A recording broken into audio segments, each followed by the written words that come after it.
Hello student, very welcome to our YouTube channel and this is Rashmi Singh. आप सभी का YouTube channel में बहुत बहुत स्वागत है। और आज हम लेकर आए हैं संविधान के अनुच्छेद यानी कि आर्टिकल्स ऑफ द कॉन्स्टिट्यूशन 1 से लेकर 395 तक अनुच्छेद एक ही वीडियो में हम कंप्लीट करा देंगे। ये आपका एक फास्ट यानी क्विक रिवीजन होगा अनुच्छेद का, ठीक है।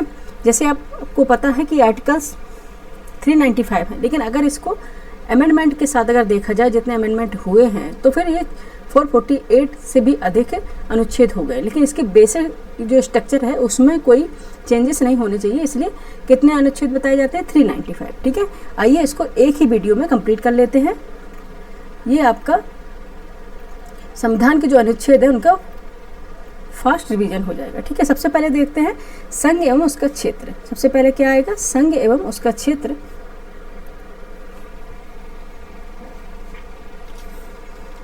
ठीक है, संघ एवं उसके क्षेत्र, ठीक है। इसमें देखेंगे फर्स्ट जो आर्टिकल है संघ का नाम और राज्य क्षेत्र से संबंधित है, ठीक है। संघ का नाम और राज्य क्षेत्र से संबंधित है। दूसरे जो आर्टिकल है उसमें नए राज्यों का प्रवेश या स्थापना है, ठीक है। क्या है?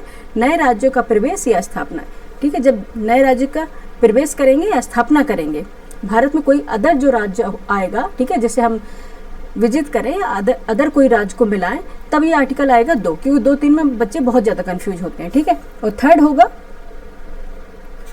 थर्ड आर्टिकल में क्या है? नए राज्यों का नाम और वर्तमान में राज्यों और पुराने राज्यों के क्षेत्रफल, सीमा व नाम में परिवर्तन, ठीक है।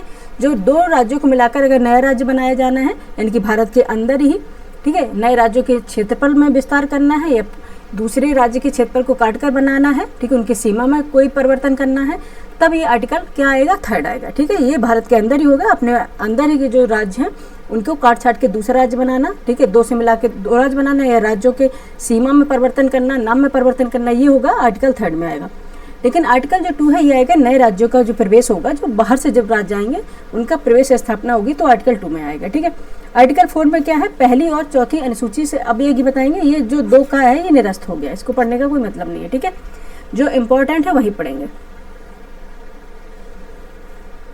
ठीक है। आर्टिकल 4 में क्या है? ये क्वेश्चन पूछा गया है, पहली और चौथी अनुसूची के संशोधन तथा अनुपूरक, अनुशांसिक और पारमाणिक विषयों का उपबंध करने के लिए अनुच्छेद 2 और 3 के अंतर्गत बनाई विधियां हैं, ठीक है। अनुच्छेद 2 और 3 के अंतर्गत बनाई गई विधियां हैं वो आर्टिकल 4 में आएंगी, ठीक है।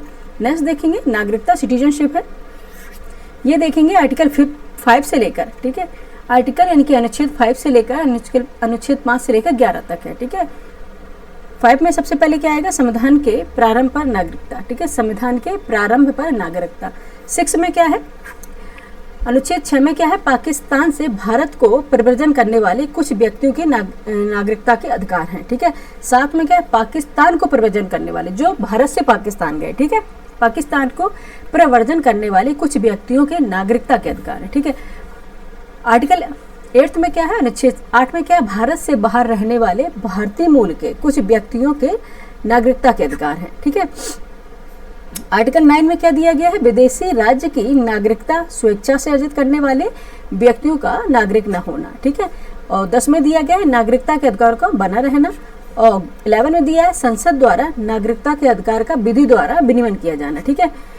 ये इतने क्वेश्चन नहीं पूछे जाते, एक तो 2/3 अगर हम इसमें लगाते जाएंगे आपको, ठीक है, या तो ये दूसरा, ठीक है, या थर्ड, 1 मिनट बच्चे, ये बहुत ज़्यादा पूछा जाता है, ठीक है। अगर जिसमें राउंड लगा दें, ठीक है, आप लोग समझ जाइएगा, जिसको हम इस तरह से गोल घेरे में कवर कर दें, ठीक है, वो इंपॉर्टेंट आर्टिकल है, बहुत ज़्यादा बार बार पूछा जाता है, उसको आपको देख लेना है, ठीक है। नेक्स्ट देखेंगे मूल अधिकार।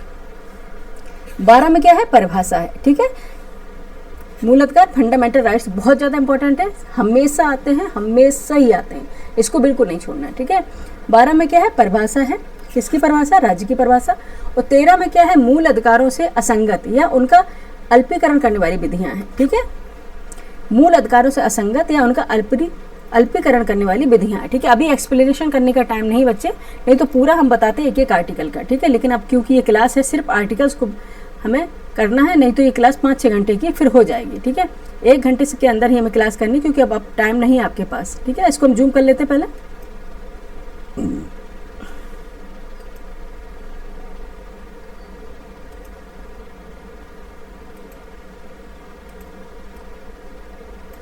ठीक है, कहाँ पे थे बच्चे हम?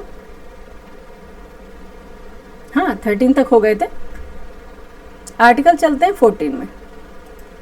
ठीक है, आर्टिकल 14 में क्या, विधि के समक्ष समानता। ठीक है, विधि के समक्ष समानता। ठीक है, ये बहुत इंपॉर्टेंट है, आपको याद रखना है। आर्टिकल 15 में क्या है, धर्म, मूल वंश, जाति, लिंग या जन्म स्थान के आधार पर भेदभाव का निषेध है। ठीक है, ये 15 ये भी इंपॉर्टेंट है।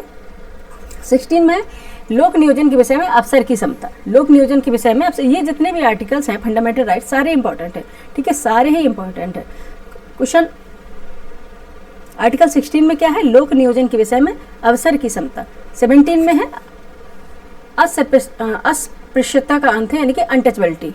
अनटचबिलिटी, ठीक है, ये बहुत बार आया है। ठीक है, ये बहुत ही बार क्वेश्चन आया है, बहुत रिपीटेड क्वेश्चन है कि आप हमेशा ये पूछ लेता, पता नहीं आयोग का क्या ही इससे इतना संबंध बन गया कि पूछ लेता हमेशा अस्पृश्यता का अंत कौन से आर्टिकल में दिया गया है। ठीक है, अनटचबिलिटी का किस आर्टिकल से संबंध है, तो किससे है, आर्टिकल 17 से। ठीक है, 18 में क्या दिया गया है, आर्टिकल 18 में है उपाधियों का अंत। आर्टिकल 18 में है उपाधियों का अंत। आर्टिकल 19 में क्या है, वाक की स्वतंत्रता आदि बेसिक कुछ अधिकारों का संरक्षण। ठीक है, वाक स्वतंत्रता से संबंधित है। ठीक है, नेक्स्ट है आर्टिकल 20। ठीक है, अपराध के लिए दोष से सिद्ध के संबंध में संरक्षण, ये बहुत इंपॉर्टेंट है। ठीक है, नेक्स्ट है 21 सभी जानते हैं, प्राण और दैहिक स्वतंत्रता का संरक्षण। ठीक है, प्राण और दैहिक स्वतंत्रता का संरक्षण। ठीक है, राइट टू प्राइवेसी वाला ये एक्ट है। ठीक है, बहुत इंपॉर्टेंट है, हमेशा ही पूछ लिया जाता है एग्जाम में। और 21 का यानी कि 21A। ठीक है, 21A है प्रारंभिक शिक्षा का अधिकार। ठीक है, क्या है, प्रारंभिक शिक्षा का अधिकार है। नेक्स्ट देखेंगे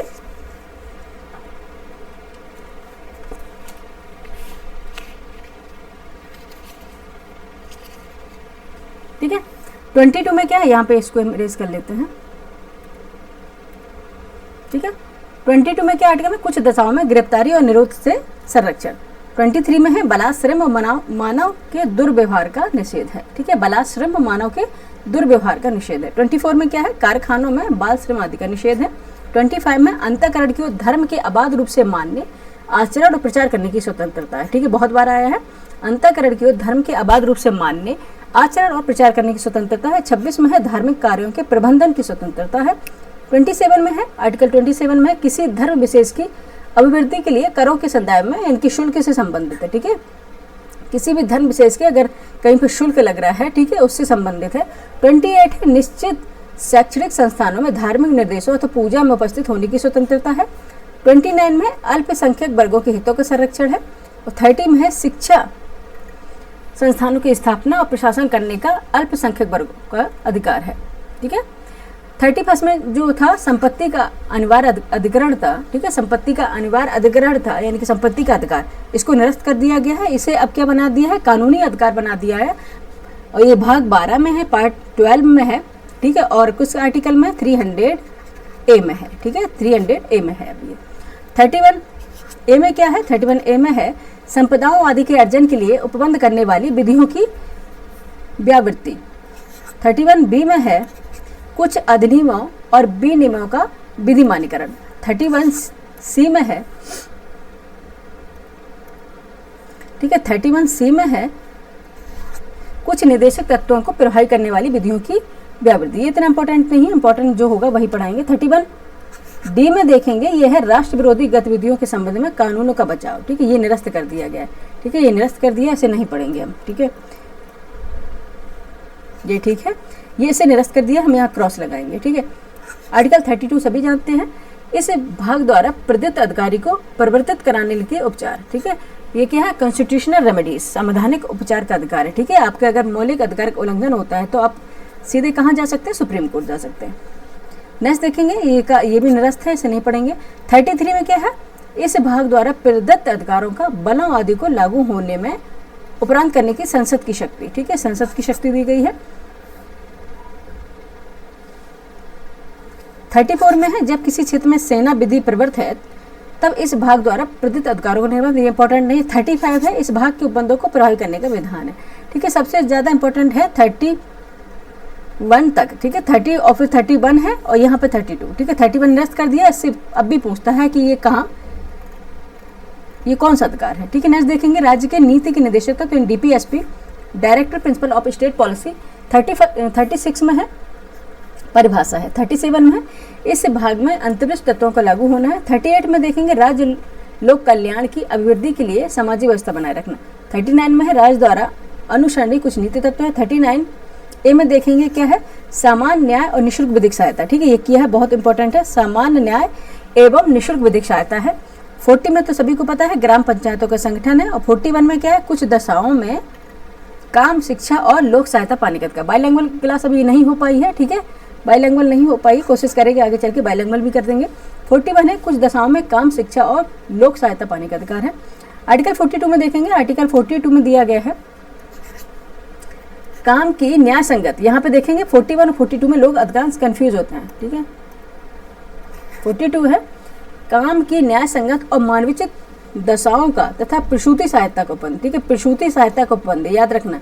और ठीक है, 41 में कुछ दशाओं में काम, शिक्षा और लोक सहायता पाने का अधिकार है। ठीक है, और 42 में प्रसूति सहायता का है। ठीक है, 43 में क्या है, कर्मकारों के लिए निर्वाह मजदूरी। ठीक है, जितने वो निर्वाह कर सके, निर्वाह मजदूरी के बारे में बताया गया। ठीक है, 43 ए में क्या है, 43 ए में क्या है, अभी 39 ए में बताया था क्या था, 39 ए में सामान्य न्याय और निःशुल्क विधिक सहायता थी।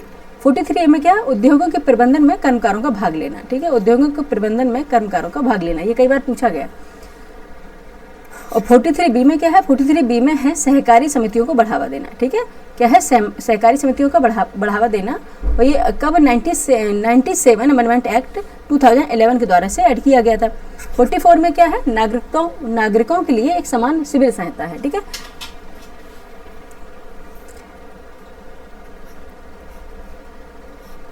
ठीक है, नागरिकों के लिए एक समान सिविल सहायता है, यूसीसी। ठीक है, 45 में है क्या है, बालकों के लिए निःशुल्क और अनिवार्य शिक्षा का उपबंध। नेक्स्ट चलते हैं फटाफट। 46 में अनुसूचित जाति, अनुसूचित जनजाति तथा अन्य दुर्बल वर्गों के शिक्षा और अर्थ संबंधी हितों की अधिकार है। 47 में है पोषाहार स्तर और जीवन स्तर को ऊंचा करने तथा लोक स्वास्थ्य को सुधार करने का राज्य का अधिकार है। 47 है पोषाहार से संबंधित है। 46 है अनुसूचित जाति, अनुसूचित जनजाति। ठीक है, इनके वर्गों के हितों के संरक्षण के लिए। ठीक है, आपको पता होगा डीपीएसपी के तहत आपके अगर कोई भी अधिकार का उल्लंघन होता है तो आप सीधे न्यायालय नहीं जा सकते। ठीक है, ये क्या है, इनफोर्सेबल है। ठीक है, नेक्स्ट देखेंगे 48 है कृषि और पशुपालन का संगठन। ठीक है, कृषि और पशुपालन का संगठन किसमें, 48 में। अगर 48 ए की बात करें, 48 ए की बात करें तो पर्यावरण का संरक्षण है और संवर्धन है।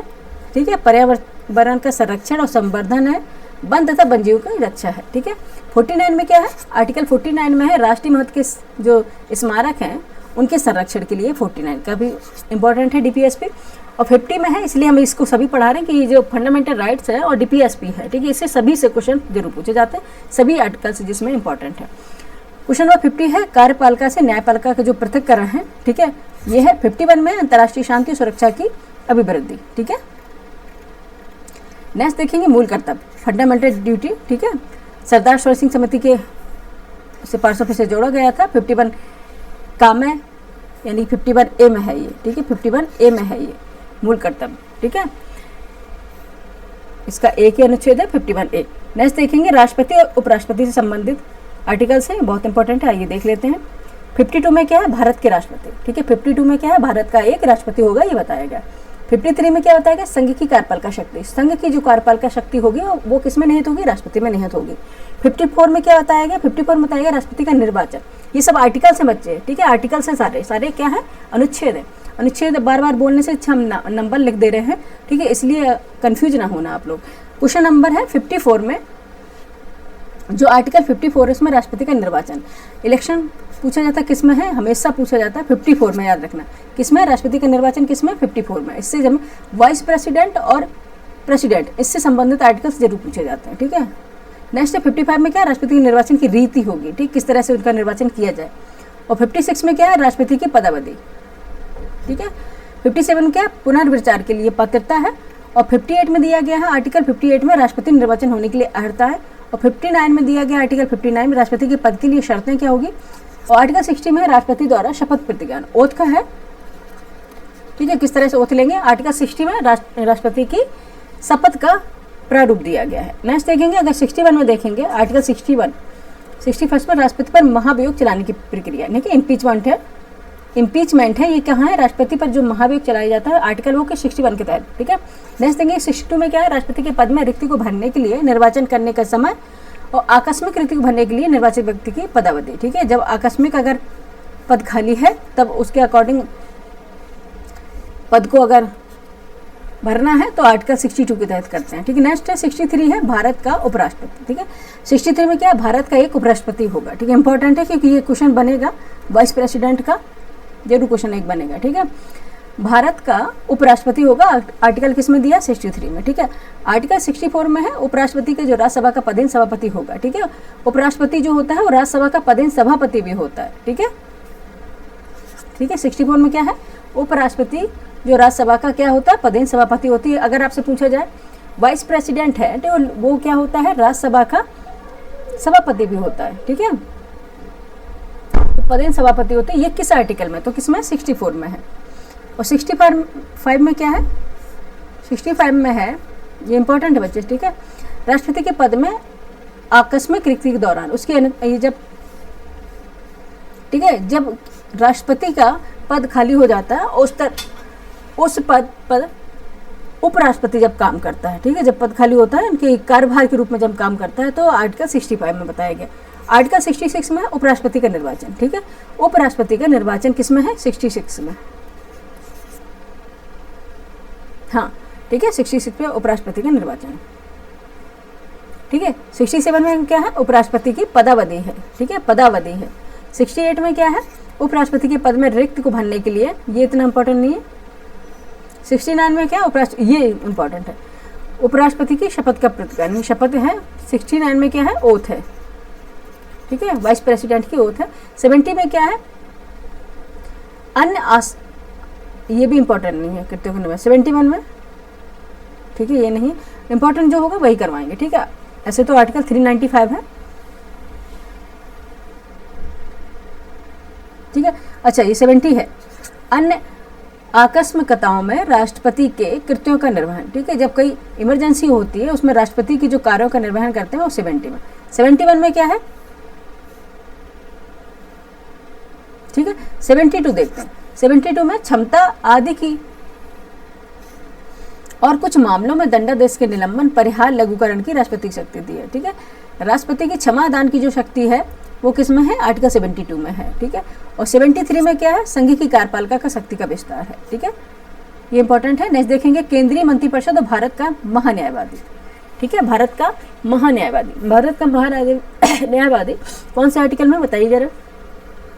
जो भारत का महान्यायवादी होगा वो किस में है, आर्टिकल 76 में है। आर्टिकल 76 में। 74 में क्या है, राष्ट्रपति को सहायता और सलाह देने के लिए मंत्रिपरिषद। ये कई बार पूछा गया है, राष्ट्रपति को सहायता और सलाह देने के लिए मंत्रिपरिषद होगी। ये कौन से आर्टिकल में बताया गया, 74 में। और 75 में क्या है, 75 में मंत्रियों के बारे में अन्य उपबंध है। ठीक है, और 78 में, आर्टिकल 78 में बताया गया कि राष्ट्रपति को जानकारी देने के लिए प्रधानमंत्री के जो कर्तव्य होंगे वो आर्टिकल 78 में बताया गया। नेक्स्ट देखते हैं पार्लियामेंट यानी संसद। 79 में क्या है, संसद का गठन। ठीक है, 79 में क्या है, संसद का गठन है। आर्टिकल 80 में है, राज्यसभा की संरचना है। ठीक है, 81 में है, आर्टिकल 81 में लोकसभा की संरचना है। 82 में प्रत्येक जनगणना के पश्चात पुनः समायोजन है। ठीक है, 83 में देखेंगे संसद के दोनों सदनों की अवधि क्या होगी, ये बताया गया। आर्टिकल 84 में संसद की सदस्यता के लिए अर्हता क्या होगी। आर्टिकल 85 में देखेंगे संसद के सत्र 17वां और विघटन, ये याद रखेंगे। 85 में क्या है, संसद के सत्र 17वां और विघटन। ठीक है, 17वां सत्र कितने होंगे संसद के, 17वां क्या होगा और कब विघटन होगा, ये सारा है आर्टिकल 85 में, ये पूछा गया है। ठीक है, 86 में क्या है, संसद के अभिभाषण का और उनके संदेश भेजने का राष्ट्रपति का अधिकार है। ठीक है, 86 में। और 87 में क्या, राष्ट्रपति का विशेष अभिभाषण। ठीक है, आप देखेंगे राष्ट्रपति का विशेष अभिभाषण होता है, अब वो है आर्टिकल 87 में। ये क्वेश्चन पीसीएस में आया है, एक मिनट इसको रेज करेंगे। ठीक है, 87 में है विशेष अभिभाषण। ये कब होता है, प्रत्येक इलेक्शन की जब पहली बैठक होती है। ठीक है, जब इलेक्शन चुनाव हो जाता है उसके बाद जब संसद की पहली बैठक लगती है तो वो राष्ट्रपति एक विशेष अभिभाषण देते हैं, वो आर्टिकल 87 के तहत। ठीक है, और अब अगर कोई लोकसभा विघटित हो जाती है, ठीक है, लोकसभा कोई विघटित होती है, विघटन के बाद जब पहली बैठक होगी, ठीक है, तो वो प्रत्येक, यहाँ पे देखेंगे प्रत्येक साल की पहली बैठक, ठीक है, प्रत्येक साल की नए साल के बाद पहली बैठक पर राष्ट्रपति अभिभाषण देते हैं। और नई निर्वाचित लोकसभा, ठीक है, नई निर्वाचित लोकसभा की पहली बैठक पर अभिभाषण देते हैं, विशेष अभिभाषण होता है राष्ट्रपति का, वो है आर्टिकल 87 में। ठीक है, याद रखिएगा। 88 में क्या है, आर्टिकल 88 में क्या है, ठीक है, सदनों के बारे में मंत्रियों और महान्यायवादी के क्या अधिकार होंगे, ये दिया गया। आर्टिकल 89 में राज्यसभा तथा सभापति और उपसभापति ये बताया गया। ठीक है, आर्टिकल 90 में क्या है, ये इंपॉर्टेंट नहीं है, देखेंगे।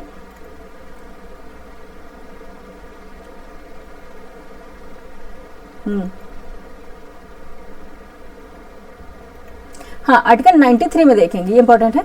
आर्टिकल 93 में लोकसभा के अध्यक्ष और उपाध्यक्ष। ठीक है, 93 में क्या है, लोकसभा के अध्यक्ष और उपाध्यक्ष के बारे में।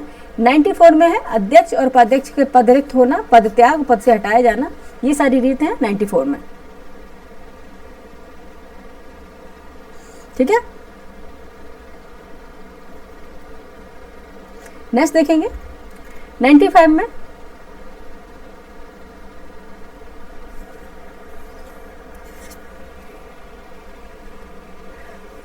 दिया गया अध्यक्ष के पद के कर्तव्यों का पालन करने या अध्यक्ष के रूप में कार्य करने की उपाध्यक्ष या अन्य व्यक्ति की शक्ति।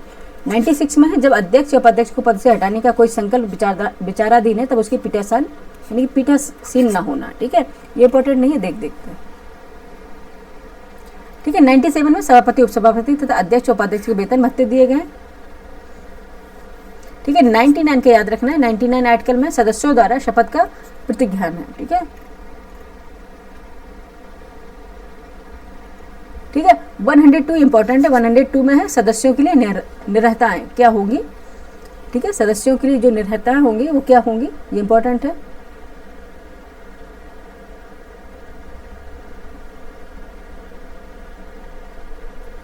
ठीक है, देखिए 105 में क्या है, हाँ ये इंपॉर्टेंट है। 105 में संसद के सदनों की तथा उसके सदस्यों और समितियों की शक्तियों, विशेषाधिकार। ठीक है, ये है विशेषाधिकार, ये कई बार पूछे गए हैं। संसद के जो सदस्य होते हैं, ठीक है, उनके सदस्य की जो शक्तियां हैं, उनके विशेषाधिकार हैं, वो आर्टिकल 105 में है। और सदस्यों के वेतन भत्ते 106 में है। ठीक है, 108 है, बहुत इंपॉर्टेंट है। 108 है कुछ दशाओं में दोनों सदनों की संयुक्त बैठक है। ठीक है, ज्वाइंट सिटिंग, संयुक्त बैठक है। और 109 में क्या है, धन विधेयक के संबंध में विशेष प्रक्रिया है। ठीक है, विशेष प्रक्रिया है, परिभाषा नहीं है। 109 में क्या है, धन विधेयक के मनी बिल है, उसकी विशेष प्रक्रिया। और 110 में धन विधेयक की परिभाषा। ठीक है, 110 में है मनी बिल की परिभाषा है। ठीक है, और 111 में ये सारे इंपॉर्टेंट है। 111 विधेयक पर अनुमति है। ठीक है, 112 पर है वार्षिक वित्तीय विवरण। ठीक है, वार्षिक वित्तीय विवरण है 112 में पूछा गया है। 111 में विधेयक पर अनुमति है। ठीक है, 113 में संसद के प्राक्कलन से संबंधित प्रक्रिया है। और 114 में क्या है, विनियोग विधेयक। ठीक है, विनियोग विधेयक। ठीक है, आप लोग जल्दी से करेंगे, हम ऐसे कोई आर्टिकल्स वही पढ़ाएंगे जो आते हैं, अदरवाइज नहीं पढ़ाएंगे, इसलिए देख के पढ़ा रहे हैं। ठीक है, देख रहे हैं कि कौन इंपॉर्टेंट है तभी हम उसको पढ़ाएंगे। ठीक है, 117 क्वेश्चन, ये इंपॉर्टेंट है आर्टिकल 117। वित्त विधेयकों के बारे में विशेष उपबंध दिए गए 117 में। ठीक है, ठीक है,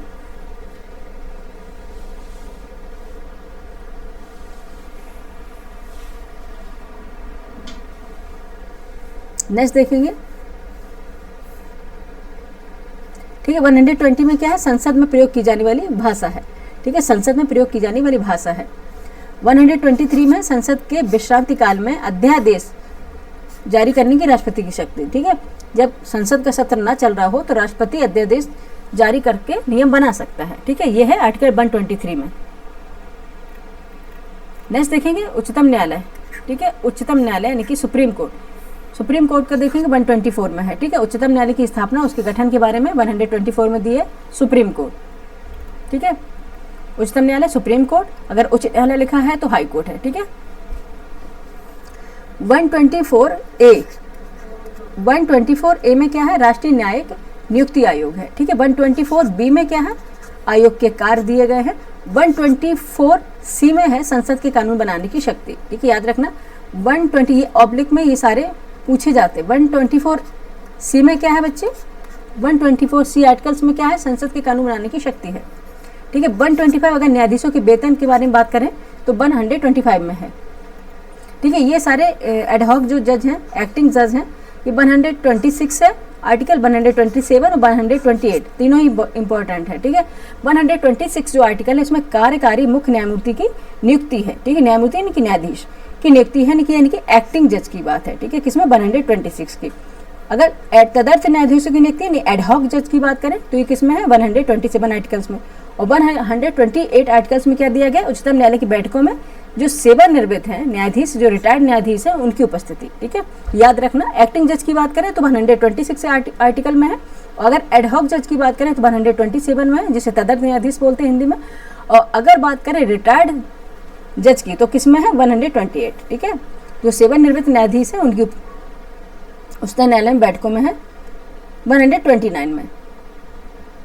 ठीक है, उच्चतम न्यायालय की जो बैठक में सेवानिवृत्त न्यायाधीश है उनकी उपस्थिति होगी, वो आर्टिकल किसमें है, 128 में। ये तीनों इंपॉर्टेंट है, इसलिए हमने इसमें तीनों में ही राउंड कर दिया है। ठीक है, अच्छा ये बहुत इंपॉर्टेंट आर्टिकल 129 है, उच्चतम न्यायालय का अभिलेख न्यायालय होना। ठीक है, बहुत इंपॉर्टेंट है। अगर आपसे पूछा जाए सुप्रीम कोर्ट का अभिलेख न्यायालय होना, ये कौन से आर्टिकल में दिया गया है, तो आर्टिकल 129 में है। ठीक, किसमें है, 129 में है। ठीक है, आर्टिकल अगर देखेंगे 131 में उच्चतम न्यायालय की आरंभिक अधिकारता है। ठीक है, उच्चतम न्यायालय की आरंभिक अधिकारता है। ठीक है, और 131 ये निरस्त है। ठीक है, अब ये नहीं है।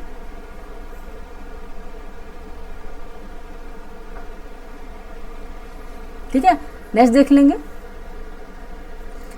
इंपॉर्टेंट होंगे भाई करेंगे। ठीक है, ऐसे तो बहुत आर्टिकल्स हैं।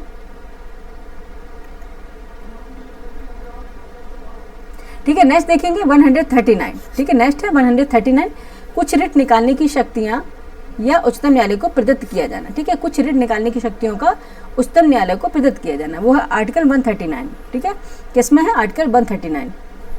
139A में है क्या है, कुछ मामलों का अंतरण। ठीक है,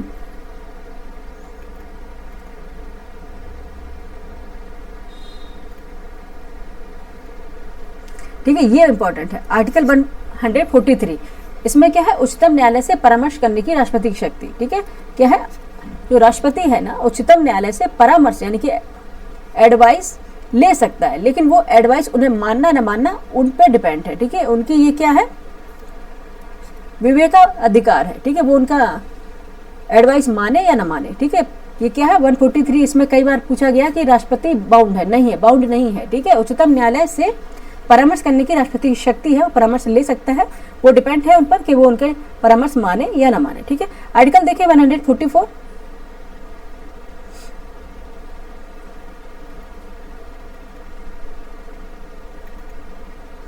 ठीक है, यहां तक इंपॉर्टेंट थे। नेक्स्ट देखेंगे, आगे देखेंगे। ठीक है, भारत का निरंतक एवं महालेखा परीक्षक। ठीक है, किसकी बात हो रही, कैग की। किसकी बात हो रही, कैग की, controller and auditor general of India. ठीक है, भारत का नियंत्रक एवं महालेखा परीक्षक। ठीक, किसमें है, आर्टिकल 148 में। किसमें है, आर्टिकल 148 में। भारत का नियंत्रक महालेखक परीक्षक कैग। ठीक है, controller and auditor general of India. ठीक है, अगर इसके कर्तव्य के बारे में पूछा जाए, नियंत्रक महालेखा परीक्षक के कर्तव्य और शक्तियों के बारे में, तो आर्टिकल 149 में दिया है। ठीक है, अभी तक तो 148 ही पूछ रहे हैं। अगर 149 पूछ लें तो वो भी आपको आना चाहिए। ठीक है, वो भी आपको आना चाहिए। नेक्स्ट देखेंगे। ठीक है, राज्यपाल, गवर्नर। ठीक है, इंपॉर्टेंट है, गवर्नर।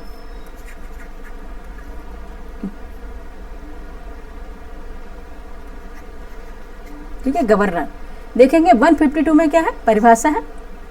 153 में दिया राज्यों के राज्यपाल होंगे। ठीक है, कि राज्यों के राज्यपाल होंगे। राज्यपाल कैसे हैं, एक राज्यपाल भी राज्य के हो सकते हैं और कई एक ही राज्यपाल को दो राज्यों का राज्यपाल भी नियुक्त किया जा सकता है। इसे किसे कौन अपॉइंट करता है, प्रेसिडेंट अपॉइंट करता है। ठीक है, और ये प्रेसिडेंट अपॉइंट करते हैं और ये प्रेसिडेंट के पश्चात पर्यंत ही काम पे रहते हैं। ठीक है, जब तक उनका इच्छा है जब तक वो रहेंगे। ठीक है, 154 है राज्यपाल की कार्यपालिका शक्ति है।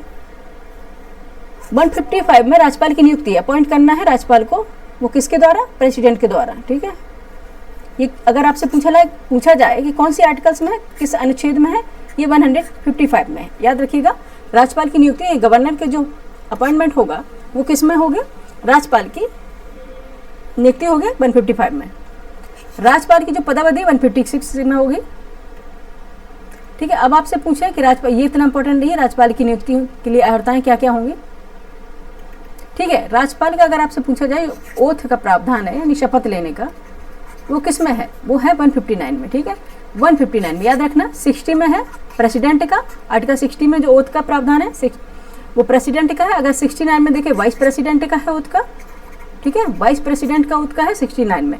और 159 में बात करें तो ये किसका है, गवर्नर का। ये तीनों ही इंपॉर्टेंट है, याद रखना। 60 में क्या है, प्रेसिडेंट है, 69 में वाइस प्रेसिडेंट है और 159 में है गवर्नर। ठीक है, ये याद रखना, ये कई बार एक साथ ही दे दिया जाता है। ठीक है, ठीक है। और 161 में क्या है, 61 में ये महाभियोग, अगर 61 करें तो ये महाभियोग का है, किसका, प्रेसिडेंट का। और 161 में क्षमा आदि की जो कुछ शक्तियां होती हैं राज्यपाल की, वो 161 आर्टिकल में है। ठीक है, और अगर पार्डन की शक्ति अगर पूछी जाए आपको प्रेसिडेंट की, तो वो है आर्टिकल 72 में। ठीक है, 162 में क्या, राज्य की कार्यपालिका शक्ति का जो विस्तार होगा वो।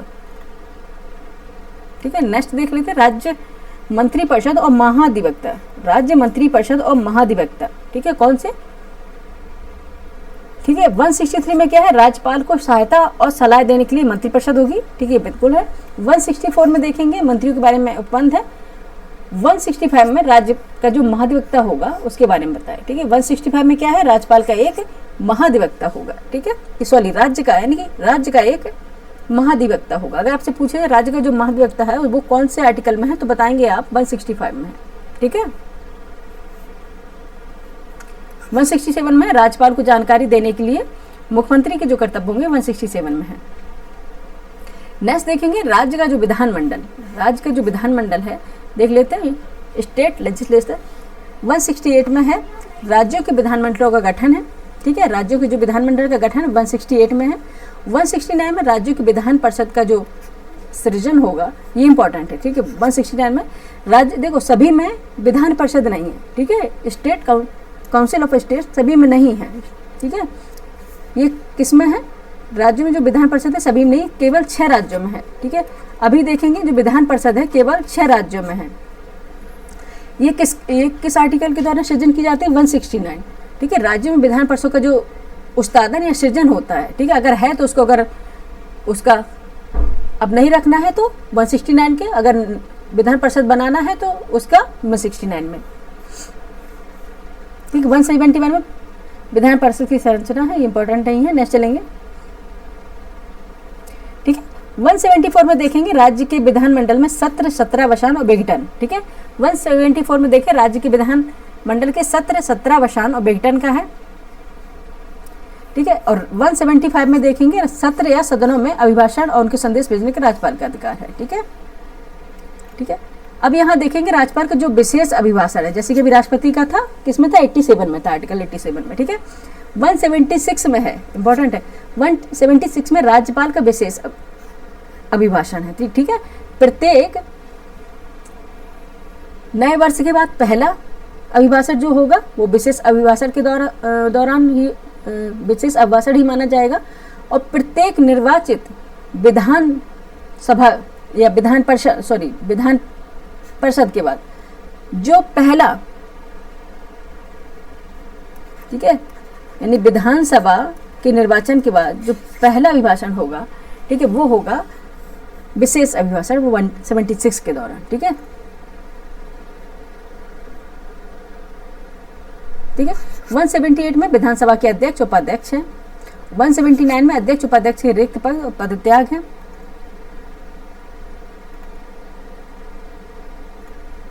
ठीक है, 182 में क्या है, विधान परिषद के सभापति उपसभापति हैं।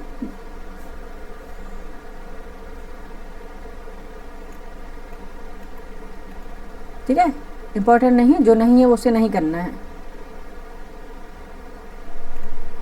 ठीक है, अब ये इंपॉर्टेंट है। ठीक है, धन विधेयक है, अगर ये राज्य के बारे में बात करी जाए, स्टेट की, राज्य के बारे में, वहां पे हम संघ की बात कर रहे थे, केंद्र की बात कर रहे थे, अब यहाँ राज्य की बात कर रहे हैं। ठीक है, राज्य की बात करी जाए तो 199 धन विधेयक की परिभाषा बताता है। ठीक है, मनी बिल की परिभाषा कौन बताता है, 199 आर्टिकल अकॉर्डिंग स्टेट के। ठीक है, और 200 है विधेयकों पर अनुमति। विधेयकों पर अनुमति। ठीक है,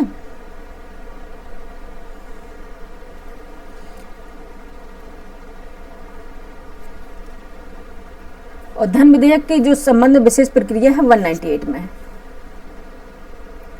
ठीक है, और राष्ट्र और जो गवर्नर है आरक्षित रखते हैं 201 विचार के लिए आरक्षित विधेयक होगा, और वार्षिक वित्तीय विवरण दिया गया है 202 में। ठीक है, स्टेट का, राज्य का। 204 में है विनियोग विधेयक है। ठीक है, और 205 में क्या है, अनुपूरक अतिरिक्त या अधिक अनुदान। ठीक है, 176 में है राज्यपाल का विशेष अभिभाषण। अच्छा, ये दोबारा कर दिया क्या, हम देखें 176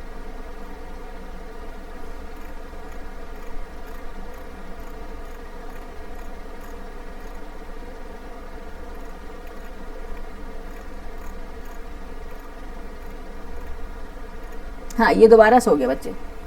ठीक है, 205 अब यहां से होगा। ठीक है,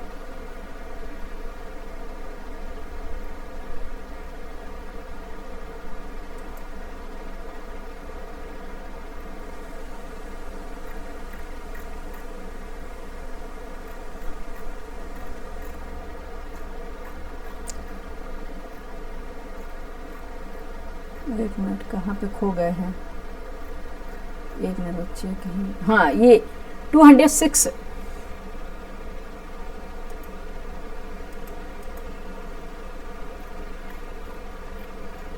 206 है लेखानुदान, प्रत्यनुदान, अपवादन, ये देखना नहीं है। ठीक है, ठीक है, ये इंपॉर्टेंट। 213 है विधानमंडल की जब विश्रांति काल यानी कि जब सत्र न चल रहा हो तब राज्यपाल की अध्यादेश जारी करने की शक्ति है। ठीक है, नेक्स्ट देखेंगे, नेक्स्ट क्या है, उच्च न्यायालय यानी कि हाई कोर्ट। 214 में क्या, राज्यों के लिए उच्च न्यायालय है, और 215 में है उच्च न्यायालयों की अभिलेख न्यायालय होना। 215 में क्या है, उच्च न्यायालयों का अभिलेख न्यायालय होना, और 216 में है उच्च न्यायालयों का गठन है। 219 में क्या है, उच्च न्यायालयों के न्यायाधीशों द्वारा शपथ का प्रतिज्ञान है। 220 में स्थायी न्यायाधीश रहने के पश्चात विधि व्यवसाय पर निर्बंधन है, और 221 में है न्यायाधीशों के वेतन आदि है। ठीक है,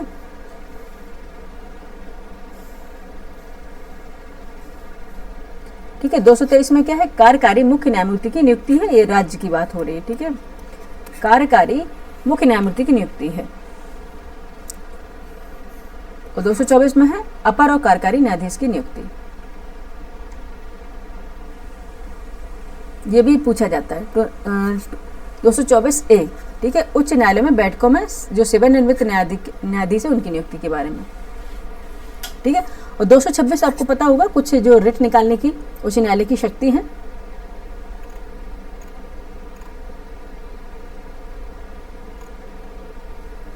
ठीक है, और 231 में क्या है, दो या अधिक राज्यों के लिए एक ही उच्च न्यायालय की स्थापना करना। ठीक है, ये व्याख्या थी जो लेकिन अब निरस्त कर दी गई है। ठीक है, निरस्त कर दी गई है इसकी, नहीं ये सही है, एक मिनट बच्चे, ये सही है, इसकी व्याख्या निरस्त करी 232 की। ठीक है, देखिए अधीनस्थ न्यायालय है, अधीनस्थ न्यायालय किस में है, 233 में है। ठीक है, जिला न्यायाधीशों की जो नियुक्ति है 233 में है, और 235 में है अधीनस्थ न्यायालयों के नियंत्रण है, और निर्वाचन है इसके 236 में, और 237 में कुछ वर्ग या वर्गों के मजिस्ट्रेट हैं उनके अध्याय के बारे में उपबंध है। ठीक है, नेक्स्ट देखेंगे संघ राज्य क्षेत्र। 239 में संघ राज्य क्षेत्रों का जो प्रशासन है वो है।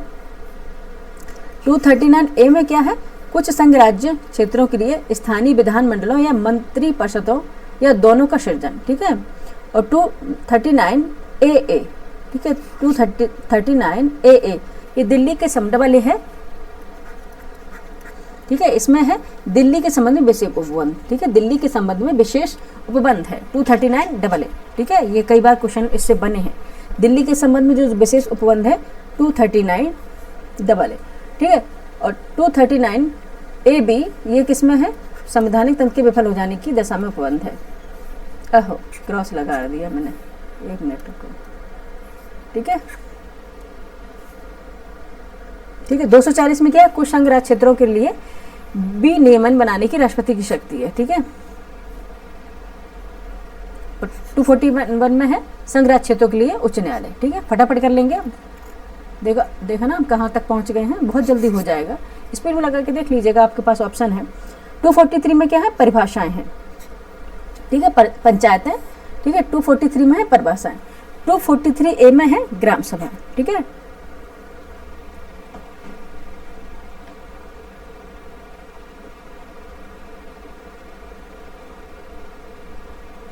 ठीक है, 243A में है ग्राम सभा।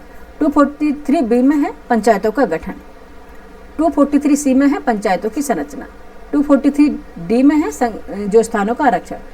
243E में है पंचायतों की अवधि। 243F में है सदस्यों की निरताएं। 243G में है पंचायतों की शक्तियां, प्राधिकार और उत्तरदायित्व। 243H में है पंचायतों द्वारा अधिरोपित करने की शक्तियां, उनकी निधियां। 243I में है वित्तीय शक्ति की पुनर्वलन के लिए वित्त आयोग का गठन, आई, ठीक है, ठीक है, आई फिर जे होगा ये। 243 में है पंचायतों के लेखांकन की परीक्षा। जे में है पंचायतों के निर्वाचन। के में है संघ राज्यों को लागू होना, ठीक है। तो ओ तक दिए हैं, ये इतना इंपॉर्टेंट नहीं है। ये एल है, ये एम है, ये N, L M N O, यहाँ ओ तक है, ये इधर ये स्किप कर दिया है इन्हें, ठीक है, स्किप कर दिया, यहाँ तक ओ है। निर्वाचन संबंधी मामलों में न्यायालयों के हस्तक्षेप का वर्जन है, ये तो इतना संबंध नहीं है। नेक्स्ट देखेंगे म्यूनिसिपैलिटी है, नगर पालिका है, ये कहाँ से है, स्टार्ट है, ठीक है। 243P, ठीक है, 243P से एम एन ओ तक है, एम एन ओ, फिर ये पी से होगा स्टार्ट, ठीक है, पी से होगा ना, हाँ, एम एन ओ तक यहाँ पे है। ये 243P है, ये हिंदी में है, इसलिए ताता पता क्या लिखने की जरूरत है, इसको उसमें ही लिख दो, कुछ ज़्यादा ही हिंदी बन रही है। 243P to 243ZJ तक है, ठीक है, पी से परिभाषाएं हैं, और इस तरह से क्यू में नगर पालिकाओं का गठन है। इस तरह से पूरा आगे सीक्वेंस चलता रहेगा। पहले हम इसको लिख दें क्या,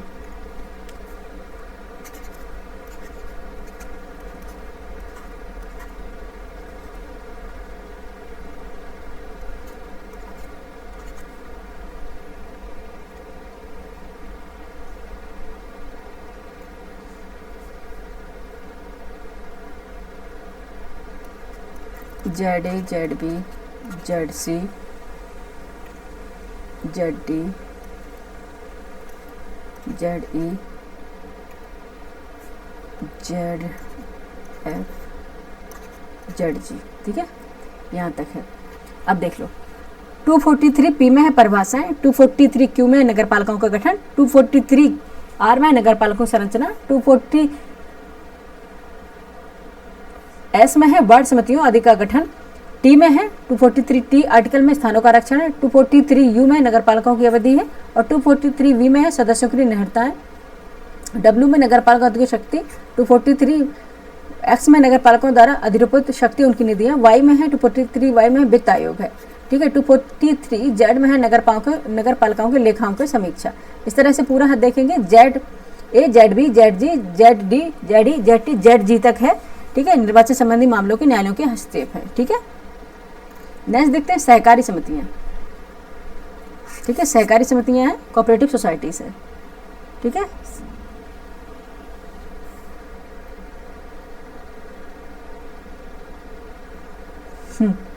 फिर यहां से हो जाएगा जेड, एक मिनट बच्चे,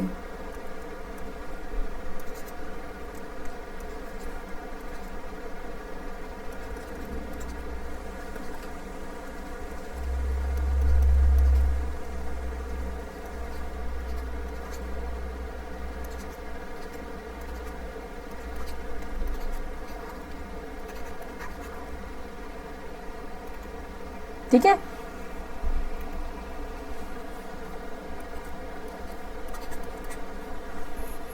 ये देखेंगे ZT तक है, ZT तक है, ठीक है। ये सहकारी जो समितियां हैं, ये 243 ZH से लेकर 243 ZT तक दिए हैं। ठीक है, ये सारी परिभाषाएं हैं 243, ये तो इसमें आपको तो नहीं समझना है। ठीक है, बाकी आगे देख लेते हैं। अनुसूचित जनजाति क्षेत्र है 244 में, अनुसूचित क्षेत्र और जनजाति क्षेत्रों का प्रशासन है। 244 ए में है असम के कुछ जनजाति क्षेत्रों को समृद्ध करने वाला, ये स्वशासी राज्य बनाने वाला, उसके लिए स्थानीय विधानमंडल का मंत्रिपरिषद या दोनों का सृजन होना। इंपॉर्टेंट नहीं इतना, आइए देख लेते हैं आगे।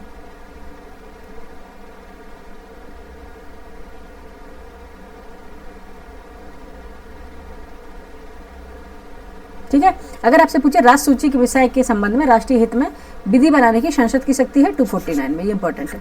ठीक है, राष्ट्र सूची के विषय के संबंध में राष्ट्रीय हित के संदर्भ में विधि बनाने की शक्ति जो संसद की है वो 249 में है।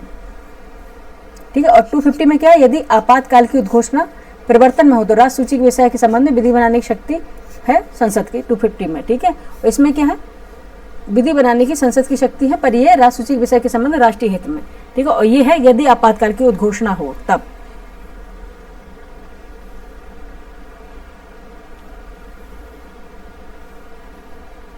ठीक है, नेक्स्ट देखेंगे।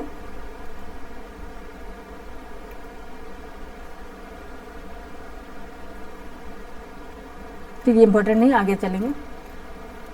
संघ और राज्य प्रशासनिक संबंध है, आइए देख लेते हैं। 256 में है राज्यों की और संघ की बाध्यता। 257 में है कुछ दशाओं में राज्यों पर संघ पर नियंत्रण है।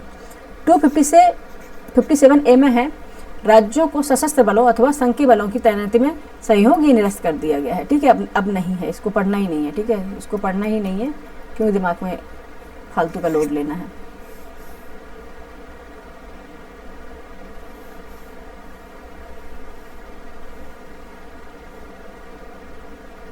ठीक है, 260 में क्या, भारत के बाहर राज्य क्षेत्रों के संबंध में संघ की अधिकारिता है। ठीक है, इंपॉर्टेंट है। हाँ, 263 इंपॉर्टेंट, 263 है अंतर्राज्यीय परिषद के संबंध में उपबंध। अंतर्राज्यीय जो परिषद है वो 263 में है। 260 भारत के बाहर राज्य क्षेत्रों के संबंध में संघ की कार्यपालिका है, और 262 में अंतर्राज्यीय नदियों या नदी दोनों के संबंध में जो संबंधी जो जल विवाद है वो 262 में है। ठीक है, याद रखना है। नेक्स्ट अब देखेंगे संघ राज्य वित्तीय संबंध, देख लेते हैं क्या होगा। संघ राज्य वित्तीय संबंध 264 निर्वचन है। 265 में विधि के अधिकार के बिना करों का आरोपित न किया जाना है। ठीक है, ठीक है। 266 में है भारत और राज्यों की संचित निधियां और लोक लेखे है। ठीक है, और 267 में आकस्मिक निधि है। ठीक है, आकस्मिकता जो निधि है राष्ट्रपति जी इसका कंट्रोल रखते हैं, वो 267 में है। 266 में है भारत और राज्यों की संचित निधियां और लोक लेखे है, और 264 निर्वचन है। ठीक है, और अगर बात करें 269 आर्टिकल 269 में संघ द्वारा उद्गृहित और संग्रहित किंतु राज्यों को सौंपे जाने वाले कर हैं। ठीक है, और 270 में है उद्गृहित कर और उनका संघ तथा राज्यों के बीच वितरण होगा। ठीक है,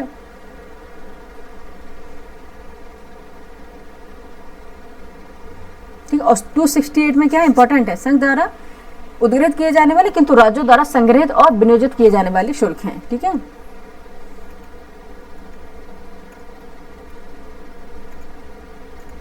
ठीक है। 280 में क्या है, आर्टिकल 280 में वित्त आयोग है। ठीक है, आर्टिकल 280 में वित्त आयोग है और 281 में वित्त है। ठीक है, अकेला वित्त का अगर है तो 281 में, 280 में है वित्त आयोग है। ठीक है, ठीक है। 282 में क्या है, 282 में क्या है, संघ या राज्य द्वारा अपने राजस्व के लिए किए जाने वाले व्यय। ठीक है, 283 में संचित निधियों, आकस्मिकता निधियों और लोक लेखाओं में जमा धनराशियों की जो अभिरक्षा की जाती है वो 283 में है, आर्टिकल 283 में।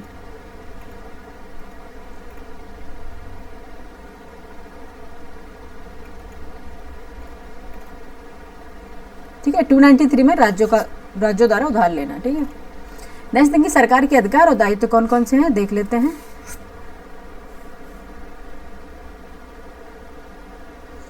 ठीक है, व्यापार आदि की शक्ति है 298 में। ठीक है, ये इंपॉर्टेंट है, आया भी था एक बार।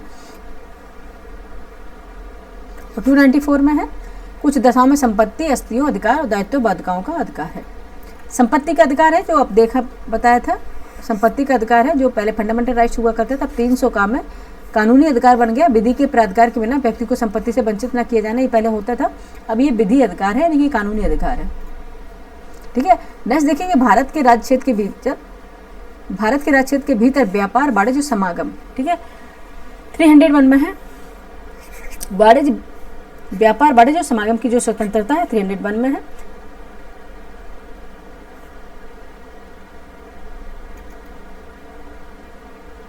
ठीक है, अब नेक्स्ट देखते हैं लोक सेवाएं। लोक सेवाएं में देख लेते हैं 308 में निर्वचन है, 309 में है, 310 इंपॉर्टेंट संघ राज्य की सेवा करने वाले व्यक्तियों की पदावधि है।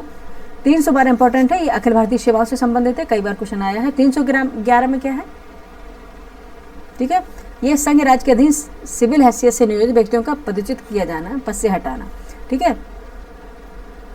और 312 ए में क्या दिया गया है, कुछ सेवाओं के अधिकारों की सेवा की शर्तों में कुछ सेवाओं के अधिकारियों की सेवा की शर्तों में परिवर्तन करने और उन्हें प्रतिसाहित करने की संसद की शक्ति।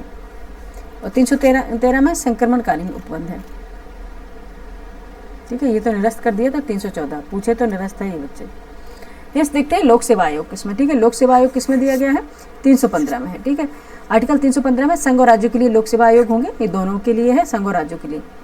और 316 में सदस्यों की नियुक्ति पदावधि है, इंपॉर्टेंट है। 317 में लोक सेवा आयोग के किसी भी सदस्य को हटाया जाना और निलंबित किया जाना है। अगर आपसे पूछे अगर लोक सेवा आयोग के सदस्य को हटाना और निलंबित किया जाना किसमें है, 317 में।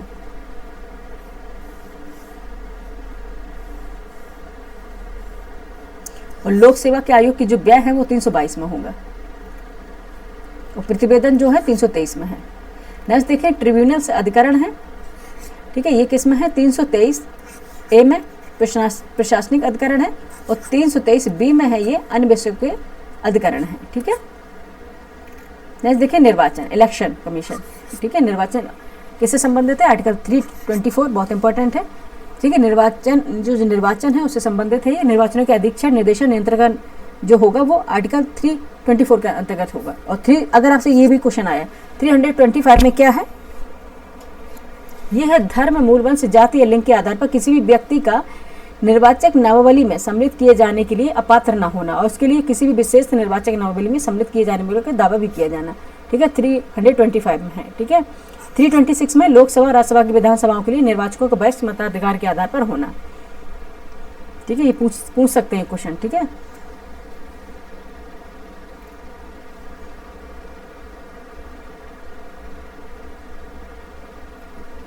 ठीक है, नेक्स्ट देखेंगे कुछ वर्गों के लिए जो विशेष उपबंध थे,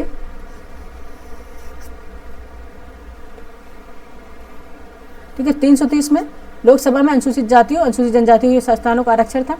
331 है लोकसभा के आंग भारतीय समुदाय का ये अब खत्म कर दिया गया है। 332 में राज्यों की विधानसभा में अनुसूचित जातियों अनुसूचित जनजातियों के स्थानों का आरक्षण है।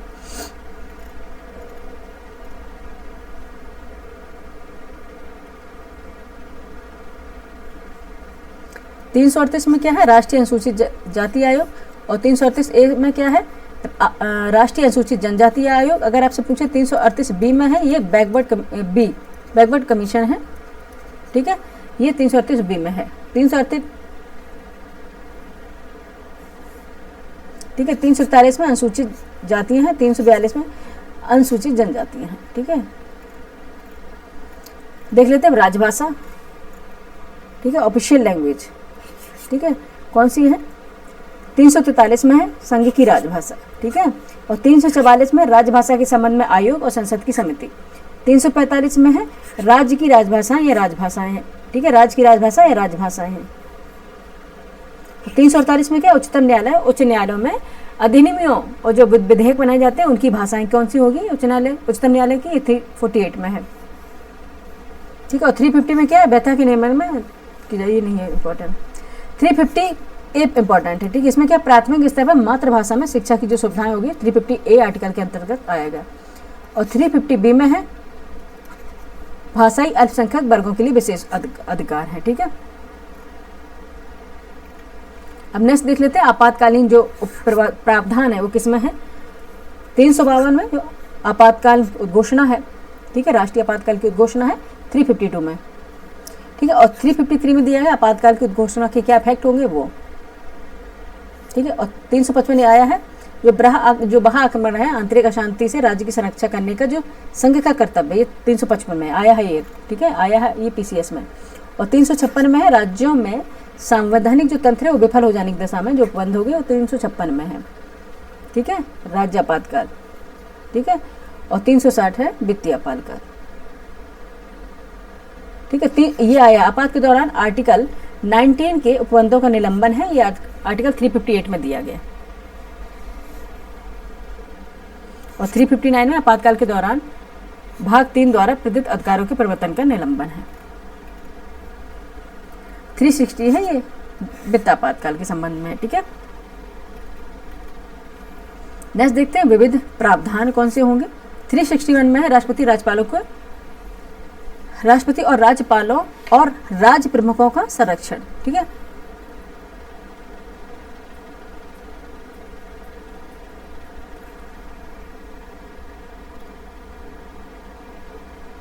ये इतना इंपॉर्टेंट नहीं है, आगे बढ़ते हैं, ठीक है। 368 में है संशोधन, ठीक है, संविधान का संशोधन करने की शक्ति है, संसद की शक्ति है संविधान का संशोधन करने की, वो 368 में है। नेक्स्ट देखते थे, अब बस एक पेज ही बचा, अस्थाई संक्रमणकालीन और विशेष उपबंध, ठीक है। यह है 369 देखेंगे, राजसूची के कुछ विषयों के संबंध में विधि बनाने की जो संसद की शक्ति, इस प्रकार अस्थाई शक्ति मानो जो समवर्ती सूची के विषय में ना हो। 369 में जो 371 है ये निरस्त कर दिया गया है, ठीक है, विशेष प्रावधान था। 371 देखेंगे, इंपॉर्टेंट है 371, अब एक इसमें एक से प्रावधान लागू है, ठीक है। 371 में है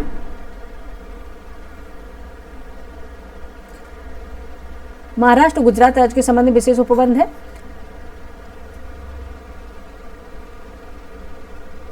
नहीं, विशेष प्रावधान नहीं, ये अलग बात है, ठीक है, एक मिनट बच्चे, निरस्त नहीं किया गया, ठीक है। 370 में है जम्मू कश्मीर राज्य के संबंध में अस्थायी उपबंध है। 371 में है महाराष्ट्र और गुजरात राज्यों के संबंध में विशेष उपबंध, हाँ नहीं ये निरस्त कर दिया, हम भी कंफ्यूज हो रहे हैं आज, ठीक है, आज ये निरस्त है, ठीक है। 371 में महाराष्ट्र और गुजरात राज्यों के संबंध में विशेष उपबंध है। 371A में है नागालैंड राज्य के संबंध में विशेष उपबंध। 371B में है असम राज्य के विशेष उपबंध। 371C में है मणिपुर राज्य के संबंध में विशेष उपबंध। 371D में है आंध्र प्रदेश तेलंगाना राज्य के संबंध में विशेष उपबंध, ठीक है।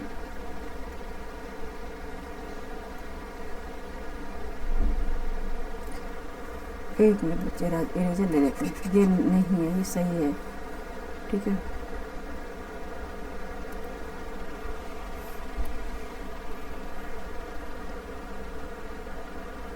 हाँ, अस्थायी उपबंध तो है, ठीक है, ये 371 में अस्थायी उपबंध है।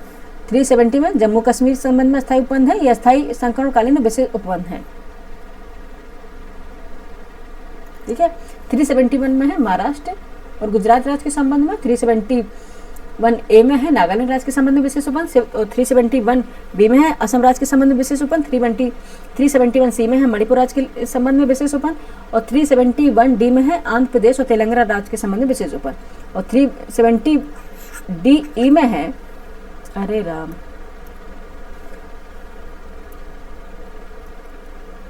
इसको हम मिटा ही देते हैं, क्या ही दिमाग खराब कर दिया।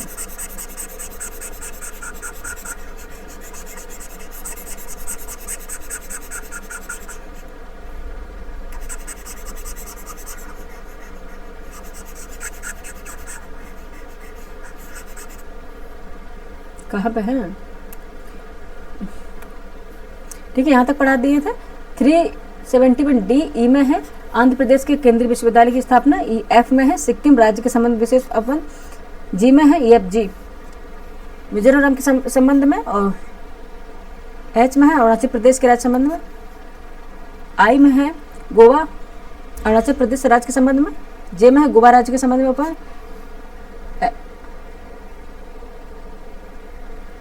अरे यार क्या है, डी क्या लगा रखा है, ABCDEFGHI, आई में है गोवा, J में है कर्नाटक, ठीक है, J में कर्नाटक राज्य है। 371J,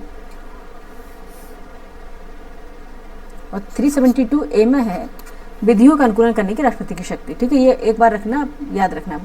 371A Nagaland, 371 Assam, 371A में असम, 371B में मणिपुर, 371C में आंध्र प्रदेश तेलंगाना, 371D में आंध्र प्रदेश तेलंगाना है, ई में है आंध्र प्रदेश केंद्रीय विश्वविद्यालय, एफ में है सिक्किम राज्य, जी में है मिजोरम राज्य, एच में है अरुणाचल प्रदेश, आई में है गोवा, जे में है कर्नाटक राज्य। ठीक है, क्या हिंदी, इतना भी शुद्ध हिंदी नहीं लिखना चाहिए यार।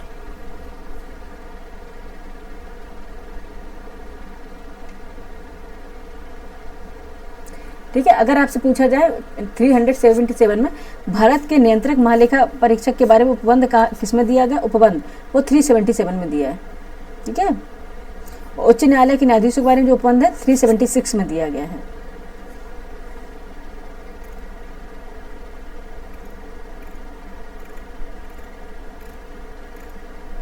ठीक है, बस इतना ही था, कंप्लीट हो गया है, इससे ज़्यादा क्वेश्चन बनते नहीं हैं, जितना हो सकता था मैंने करवा दिया। ठीक है, ये क्लास आपको कैसी लगी, कोशिश करी है कि एक साथ आपको सारे आर्टिकल्स मिल जाएं। ठीक है, बाकी आप लोग अपना रिवीजन करते रहिए। ठीक है, फटाफट रिवीजन करते रहिए। और भी अब हम लेकर आएंगे, ये मेरा जितना भी लंबा वीडियो था उसमें से ये लास्ट ही था। अब लेकर आएंगे तो बहुत हम छोटे छोटे से वीडियो बना के लेकर आएंगे, जैसे 10 या 15 मिनट का। ठीक है, इससे ज़्यादा टाइम नहीं है आप लोगों के पास। ठीक है, ये क्लास आपको कैसी लगी ज़रूर बताएं। ठीक है, थैंक यू फॉर वॉचिंग।